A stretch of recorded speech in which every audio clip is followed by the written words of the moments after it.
आज भी कुछ हुआ है भाभी जी? रिंकी शालिनी की काम वाली उससे पूछती है।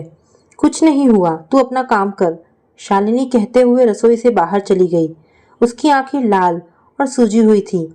जिस मुंह को उसने दुपट्टे से पल्ला रख के ढक रखा था, उसमें से उसके गालों पर पड़े निशान उसकी कहानी बयां कर रहे थे। उसका शरीर उसका साथ नहीं दे रहा था, जैसे थक गया हो।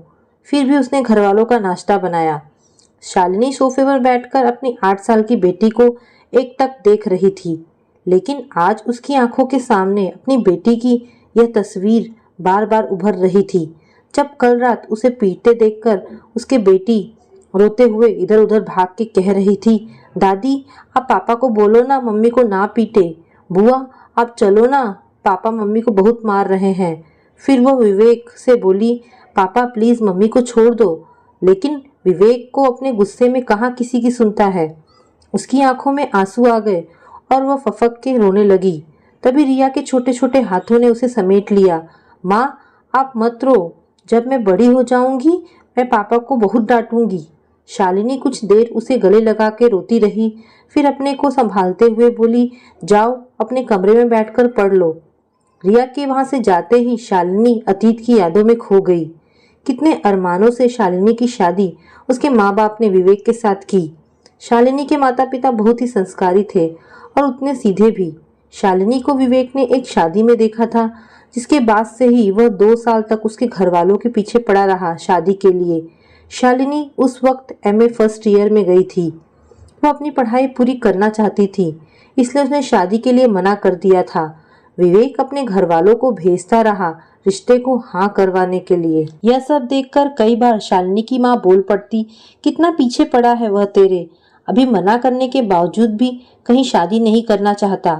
भाई हमें तो लड़का भाग गया, तू हाँ करे तो हम भी हाँ कहें, खुश रखेगा वह तुझे। शालिनी की पढ़ाई पूरी होते ही रिश्ते को हाँ कर दिया गया। शादी के 10 दिन बाद ही उसको गाल पर पहले थप्पड़ ने ही उसे उसके प्रति विवेक के प्यार का इजहार कर दिया था। छोटी सी बात तो थी, जब विवेक की माँ ने कहा, भाई पता नहीं विवेक, हमारी गुड़िया इतना काम करती है, लेकिन पता नहीं लोग अपनी लड़कियों को काम करना नहीं सिखाते क्या। तेरी जिद की वजह से शादी कर दी तो अब हमें बहू का सुख भी नहीं मिलेगा। विवेक बोला, शालिनी माँ क्या कह रही है, ऐसा कौन सा काम है घर में जो तुमसे नहीं हो पाता। इससे पहले शालिनी कुछ बोलती, सासू माँ बोली, अब ये तो कहेगी मैं काम करती हूँ और तू भी इसकी खूबसूरती पर लट्टू होकर हाँ में हाँ मिला देगा। चल गुड़िया काम शुरू करे, हम तो आह मेरे पैरों का दर्द। लेकिन कहते ही शालिनी के कान और दिमाग सुन्न हो गया। उसे समझ नहीं आया क्या हुआ। विवेक बोला, सुबह सुबह दिमाग खराब कर दिया, सिर्फ खूबसूरती से काम नहीं चलेगा मैडम, अपनी जिम्मेदारियां समझो और आज के बाद ये सब कलेश नहीं चाहिए मुझे। कहते हुए विवेक ऑफिस चला गया। वह पहला थप्पड़ था जो उस दिन शालिनी को गाल पर नहीं उसकी आत्मा पर पड़ा था।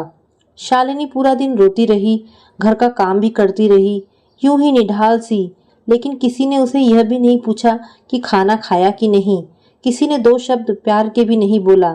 उसके घर में काम करने के बाद भी यह जताते रहे, थप्पड़ मार के उनके लड़के ने अपने को जोरू के गुलाम के लेबल से बचा लिया।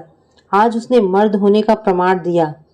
शालिनी ने शाम को अपनी माँ को फोन किया, लेकिन जैसे ही वह बोली, माँ यह घर हमारे घर से बिल्कुल अलग है, क्या पापा ने कभी आपको थप्पड़ मारा है? तभी वहां से माँ सकपकाहट के साथ बोली, शालिनी बेटा यह सब छोटा मोटा तनाव हर घर में होता है, अभी नई नई गृहस्थी है, धीमे धीमे सब ठीक हो जाएगा।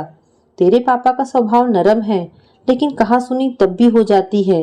दामाद जी अच्छे हैं, गलती से हाथ उठा दिया होगा, बेटा थोड़ा सहन करना पड़ता है गृहस्थी के लिए, हमने तुम्हें डोली में भेजा है। लेकिन यह सुनते ही शालिनी ने फोन काट दिया। उसे समझ आ गया था कि माँ आगे क्या बोलेगी। आज 10 साल में उसे अब याद भी नहीं कि वह हर छोटी बात के लिए कितना पिटी। आज भी विवेक वैसा ही है, किसी बात का सॉल्यूशन सिर्फ थप्पड़। 2-3 दिन बाद सॉरी बोल दिया, बाहर डिनर कर लिया, चलो तुम्हारी पसंद की ड्रेस ले लेते हैं। अरे यार ऑफिस का प्रेशर था, तुम तो जानती हो माँ को वो तो ऐसी ही रहेंगी, लेकिन तुम तो समझदार हो। गुड़िया तुम्हारे रहते भी काम करे तो भाभी होने का क्या मतलब। यही सब कहता था बाद में, अपनी बात को ऊपर रखने के लिए। लेकिन उस थप्पड़ का जिक्र भी नहीं होता था। उसके बाद शालिनी क्या महसूस करती थी, इस बात का कोई मतलब नहीं था। शालिनी भी कुछ नहीं कहती। उसे डर लगता कि अभी बात संभली है, कहीं मेरे कुछ कहने से फिर किसी बात पर विवेक नाराज हो जाए तो, या फिर मारपीट हो जाए तो। लेकिन उस थप्पड़ की गूंज आज भी उसके कानों में गूंजती है। अभी वह यह सब सोच ही रही थी कि आवाज आई, शालिनी नाश्ता नहीं बना क्या? अभी भूख लग रही है। गुड़िया का पकोड़े खाने का मन है, पकोड़े बना दो, सासू माँ बोली। शालिनी कुछ नहीं बोली। 15 मिनट बाद सासू माँ अपने कमरे से बाहर निकली, रसोई में झांकते हुए। रिंकी, पकोड़े तू क्यों बना रही है? शालिनी कहाँ है? सासू माँ बोली। भाभी की तबीयत ठीक नहीं है, मैं बना रही हूँ, वो भी आराम से खा लेंगी। माँ जी, रिंकी बोली। अब बताओ, ये तो नखरे हैं इसके। ड्राइंग रूम की तरफ आते हुए शालिनी को देख के बोली, क्या बात हो गई? अब सोफे से नहीं उठोगी?